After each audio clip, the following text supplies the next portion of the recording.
Imagine a future where you don't actually own gaming hardware. No desktop tower underneath the desk, no gaming laptop, no console, no CPU you picked out, no powerful GPU, and no SSD filled with your library of games. Instead, you have this like tiny little terminal box with a few USB ports, Ethernet, Wi Fi, Bluetooth, and a couple of display ports. And yeah, that's it. All it does is actually connect to a remote server farm that's owned by an oligarch where your quote unquote PC is actually a rented session that can be throttled, reshaped, repriced, or pulled away the moment you step out of line. And this may sound like some sci fi dystopia, but it's not as far off as some people would like to think. Because Jeff Bezos was out here pushing that idea that in the future, we're not going to be owning our own compute anymore. Instead, we'll just be buying it off the grid, essentially like how we pay for electricity. And maybe that sounds, efficient on paper, but for gamers and creators or, anyone who values control and just owning their own hardware, that's not a convenience upgrade. That's basically handing the keys over of your favorite hobby to a handful of companies and then praying they never turn the lock. Let's get into it. Hey, what is going on, guys? Danny here. Welcome back to the channel, and I hope you're all doing well. So, recently, Amazon CEO Jeff Bezos said something that a lot of people, consumers, PC gamers, and just tech enthusiasts in general, are pretty pissed off and, up in arms about. And honestly, I get why. I did this, and I thought, this is what computation is like today. Everybody has their own data center, and that's not going to last. It makes no sense. You're going to buy compute off the grid. That's AWS. We were doing it internally at Amazon for ourselves, and the APIs were created. That's a very interesting story in its own right. But the way it's being talked about online, this idea is basically in the future, you're really not going to be owning your own computer anymore. No more buying a gaming PC, no more, upgrading your GPU, no more building a rig and having that thing be yours for years to come. Instead, you'd be using a small little terminal box, basically a glorified box with ports on it that just connects to a cloud server for online compute, where that functions as your PC and it'll be running on a remote server and is going to be controlled by a handful of mega corporations. And look, even if you want to argue that he meant this more for like businesses and data centers, the reason people are reacting so like strongly about this is we've already seen this whole exact movie play out with everything else before. We've surrendered many forms of media already to online and cloud-based services. Music, that's mostly streaming from places like Spotify, YouTube, SoundCloud, and more. Movies and TV, same thing. You've got your Netflix, your Disney Plus, Amazon Prime, and other various streaming services. And even games have been creeping further into this sort of always online launcher hell and digital only libraries. And the big inherent problem with all of these services from, different forms of media is that you are 100% beholden to that service and these large tech corporations. You're not owning anything at all. They have total control regardless of, if you think you're actually making a digital purchase, what you're really doing here is just purchasing access, a digital license, a digital key, and that can be revoked or locked down at any time without any specific reason even necessary. And the reason why this is like so scary to begin with is that with a flip of a switch, your entire access can be, gone just like that. And it doesn't matter how much you're buying games, even though what you're buying is a digital access or a digital license. It really doesn't matter how long you've had that service for. And I recently heard this story from another channel called Review Tech USA about a Nintendo customer that had their Nintendo account permanently banned, which basically prevented them from accessing a nearly decade-long library of digital Nintendo games on their Switch. Now, I understand if, someone went online, hacked and ruined a multiplayer experience for others. Sure, that can certainly warrant a ban. But what's interesting here is that Nintendo basically banned his account and wouldn't even give a specific reason as to why they did it. So it doesn't matter if he was accessing the account from another Switch that wasn't bricked, with a vague statement saying that, that customer had violated their terms of service. And that was basically it. End of story.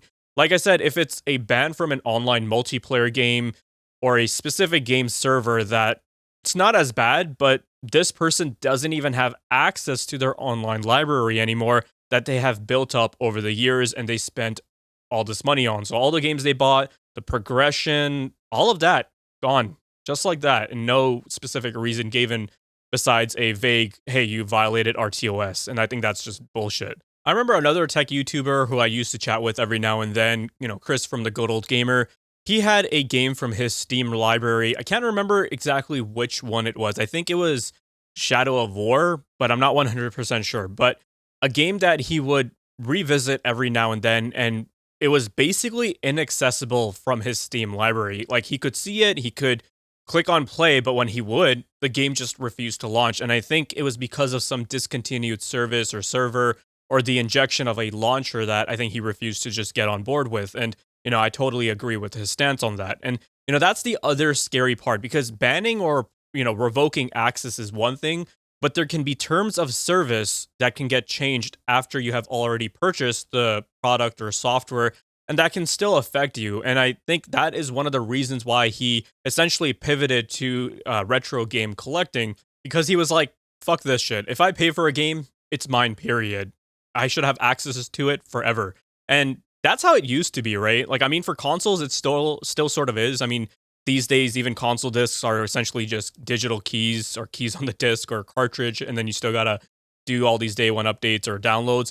But if I pull out my Xbox from my OG Xbox from 20 years ago and I insert my copy of Midtown Madness 3, that's going to work on it right away. No internet checks, there's no logins required.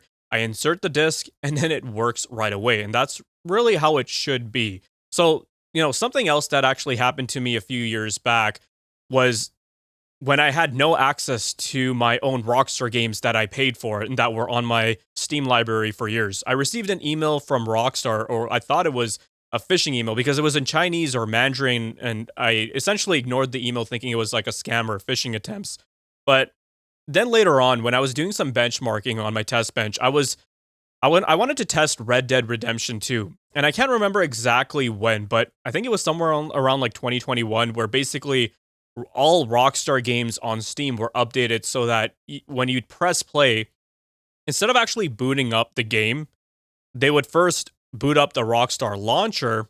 It asks you to sign in or create an account, and then once you have done those checks, it finally boots up your game. Just really fucking annoying and totally unnecessary. And like I said, this wasn't the case because when I had bought Red Dead and GTA on Steam originally, as soon as I would click play, they would boot up. I didn't ever see a Rockstar launcher. So, going back to that story, when I had launched Red Dead and the game opened up to the Rockstar launcher, it asked me to log in. And when I did, it said that the email, the username wasn't correct or the password wasn't correct. So I was a little bit confused by that. And then when I went to Rockstar's account recovery page on their website, I had realized that my original Rockstar account had its email and password changed. So that weird looking email I had received in Mandarin was actually legit, but somehow, some way, someone overseas had actually compromised my account. And honestly, I couldn't really give a shit about a Rockstar account. I didn't even want one originally. But the problem here was that my games or my licenses now became tied to that original Rockstar account, even though they originally were not. And because I couldn't log in to the Rockstar account, my games simply refused to launch. Rockstar was telling me that I no longer owned these games. Like, I created a different account, tried to use that as a substitute for my Steam library, and then Rockstar told me that, nope, you don't actually own these games. This isn't your account. And I thought that was utter bullshit because these games, again, like I said, they were in my library for all these years, and now all of a sudden I couldn't access them because Rockstar's security was so shit and my account was breached. I did eventually recover it through some hoops. I'll try to find that Reddit thread in case someone else is maybe going through the same thing. But Rockstar's own support was absolute garbage, just scripted, automated responses. And that was just an awful, awful experience. But also a hard lesson learned that having games tied to a shitty launcher with garbage security is a huge risk. Because if your account is compromised, whether that's Rockstar, Nintendo, or heck, even Steam, then say goodbye to your library. all those games purchased, everything's just gone. That progression, those years, just gone, just like that. And so when we have someone like Bezos starting to pitch compute off the grid as the inevitable future, people hear that, and what's really implied is you don't own the product anymore, you rent permission to use it. And that's a massive shift because the moment gaming becomes a subscription session on someone else's computer or someone else's hardware, you're not just paying for performance, you're signing up to their rules, their pricing, their securities, and their total control. And if you've ever been locked out of a game that you already bought because of a Rockstar launcher issue, or watched your services change, the terms of service change overnight, then you already know why this whole fiasco really just hits the nerve.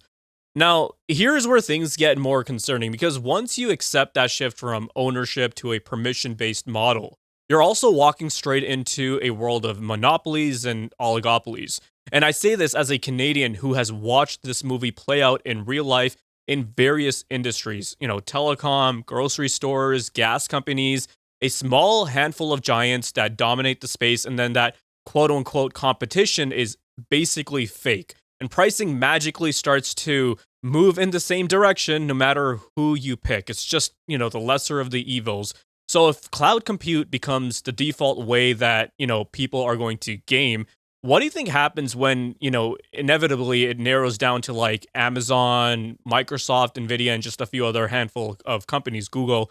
You're no longer just signing up for their rules, their pricing, their availability, and their control. You're actually signing up for a ecosystem where they can squeeze you, and because you just don't have any real alternatives, there's no real competition happening here. It's basically open collusion. And like I said, it's happening right now, and nothing ever really gets done about it because our government bodies just turn a blind eye, or there's corrupt politicians that are just getting their pockets padded behind the scenes. And, if you are Canadian, I mean, this happens pretty much everywhere, so I'm sure you guys see where I'm coming from. And this is a slippery slope because today it's, wow, cloud gaming is convenient. Tomorrow it's tiered pricing that feels exactly like Canadian telecom.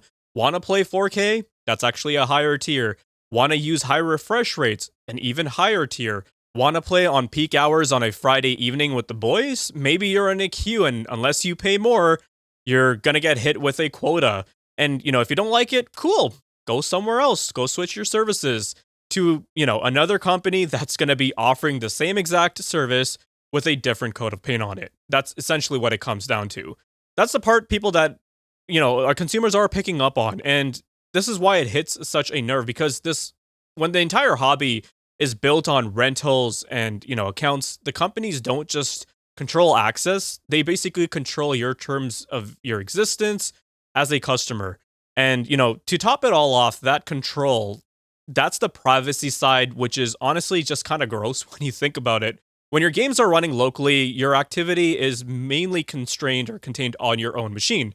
But if your entire PC is just a cloud session, the provider is sitting in the middle of everything you do. Your login, your files, your save data, your gameplay habits, what you click on, how long you play for, when you play it.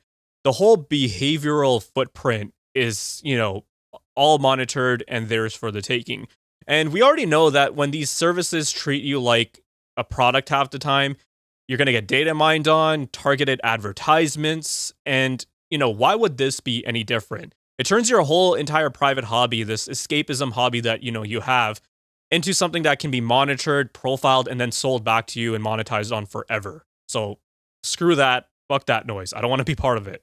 And this is where the whole cloud is cheaper argument really gets messy, because I get it. Right now, people are being priced out. DRAM pricing is just utterly ridiculous. We're talking about 4x, 5x, 6x increases just these past 6 months alone. It's starting to spill over into other components. GPUs are getting overpriced, and some models are apparently being discontinued. And people flat out are just priced out of building a decent rig. It looks like it's easy at first, right? Like a cloud plan that's like 10, 15, 20 bucks a month. And you might think, okay, that's actually pretty doable, but let's be real here. That's exactly how the whole subscription trap starts. It feels affordable at the beginning, and then 5 years later into it, you start to realize you've paid the whole price of a mid-range or high-end gaming rig, and at the end, you don't own anything. There's nothing to show for it. No hardware, no resale value, and no parts that you can reuse. No, I can still play my library even if I'm on offline. You're just renting access, and the second you stop paying, it all evaporates. It's gone. That's it. And if you think prices won't creep up over time, you're either living under a rock or you just don't have your head screwed on straight. I don't know what to tell you because we've seen examples like Netflix pricing, like where has that crept up over the years? And then what about last year? Well, look how many times Microsoft has actually increased Game Pass and their Xbox Cloud subscription pricing, right? You start at a promo rate and then it becomes a higher tier for 1440p gaming, a higher tier for 4K, higher tier for high refresh, and then suddenly you're bled dry by another monthly bill. Over 5-10 years, that cheap option can easily cost more than actually building a solid PC that will last you for 5, 6, 7 years, maybe a whole decade. I still know people who are rocking 6600Ks with an RX 480. Like, you won't have that. You won't get to enjoy that anymore. But the difference is at least, with the PC, you got the actual asset and it's sitting there. It's still under your control. You can choose to do whatever else if new stuff isn't able to run on it. And, speaking of hardware, this is where that cloud idea just completely falls apart for anyone who actually cares about performance and image quality. Because at the end of the day, cloud gaming isn't just, running the game on your screen. It's running the game somewhere else and then sending a video stream of it. And no matter how good, a stream gets, at the end of the day, a video stream, it's still compressed. That means artifacts, blocky visuals in fast motion, smearing, color banding, and dark scenes. Details get mushy, and when the bitrate can't keep up, it's just gonna look like a jumbled mess. And it's kind of hilarious when you think about it because, high-end PC enthusiasts and just gamers, we spend thousands and hundreds on GPUs and OLED monitors to get that crisp and clean and high contrast visual image. And then the cloud gaming future is like, cool, now enjoy your premium OLED on a display that's with a compressed feed. It's just not, it's a tangible downgrade and not some imaginary nitpick. And then, we also have that latency factor to take into account too. That's a huge one, which actually drives me nuts because I actually work in telecom infrastructure expansion for my day job. So I know how messy the real world is. And people with good fiber or solid broadband can certainly take things for granted, but a ton of people don't have access to that. Even in developed countries, like there are so many towns and rural places in Ontario and Quebec that are still stuck on fixed wireless, satellite, garbage DSL, and where stability is a joke and latency spikes are actually the norm versus stability and lower latency. So cloud gaming just isn't going to work there. It's actually going to be punishing you for having slower internet. It punishes you for having inconsistent internet. And that's way more common than people think. And trust me, when it comes to latency, that's a lot more important than the bandwidth itself. Like, sure, having 2 gig download speed is great for downloads, right? But that's really it. People would be fine in terms of having a 50 megabit per second or 100 megabit per second download speed in multiplayer matches. But the key there is latency. If the latency is trash, it doesn't matter if you have 5 gig down. Your online experience is just going to suffer. It's not going to be playable. And then even if you do have great internet, competitive gaming still has a problem that cloud gaming just simply will not be able to innovate its way out of physics. It just won't be able to do it. The speed of light is actually a hard limit there. Your input has to travel to a data center, the game has to render, the frames get decoded, and then they get sent back, and then it's displayed on the screen there. So all these multiple steps of delay that simply don't exist when you're running the game locally on your actual hardware. So if you're someone who plays shooters or fighting games where milliseconds can actually decide the match, cloud gaming will basically it's basically a handicap for you at that point. And serious players will definitely not be accepting that. I mean, even in single player games, like imagine playing Sekiro or Lies of P in the cloud. No way. That's definitely not happening for me. Heck, like even right now, there's tons of people that go the extra mile to overclock their systems, to minimize input delay, that, debloat their operating systems, that, monitor mouse latency because they're just so obsessed with that instant response. So that idea that those same people are happily going to surrender their hardware, replace it with cloud-based gaming, Yeah, good luck with that. Good luck. We'll see how that goes. And then the other major reason, this is a big one too. It's one of the major reasons why people who are PC gamers choose to game on the PC, and that's modding, the modding scene. A cloud session is going to be locked down by design. You're not going to have full file access. You're not going to be dropping in custom executables, injectors, reshades, ENBs, custom texture maps or packs, and or full overhaul mods. All of that stuff becomes either, impossible or just so restricted. It's not even the same hobby anymore. And I genuinely know people who play Skyrim endlessly because of the modding scene. Same with GTA, same with games like Mountain Blade Warband because of the overhaul mods. Modding is how you breathe new life into classic games, crank that replayability to something that's unlimited, and then essentially making that game feel fresh years later. Cloud gaming will basically destroy all of that, and that's something I definitely don't want to see. And then this ties into something that a lot of outsiders don't understand. The hardware itself is part of the enjoyment, part of the satisfaction. For millions of us, the PC is the hobby. The hardware is the hobby. Building, choosing parts, cable managing, tuning in and dialing in those nice overclocks or tweaking RAM timings, as, horrifying as that can sometimes be. It is part of the fun. Like, you gotta admit that. That in its own right provides so much more satisfaction and, fulfillment. It's part of that journey. You're not just buying, a box to play games.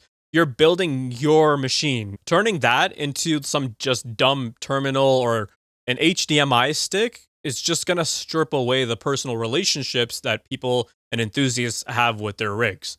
So look, I'm not gonna sit here and pretend that cloud gaming has zero place. If you're traveling, if you've got an absolute potato and you just want to jump into something quick without having to download 200, 300 gigabytes of data, fine, it might be okay as a complimentary piece there. But my whole point is that it needs to stay an option, not becomes this inevitable future that Bezos and a lot of these tech giants keep selling you on, where you don't own anything and you're just renting a permission to exist in the hobby. Because let's be honest, this isn't about convenience. It's about control. It's about monetization. It's about how much more dollars can we squeeze out of you.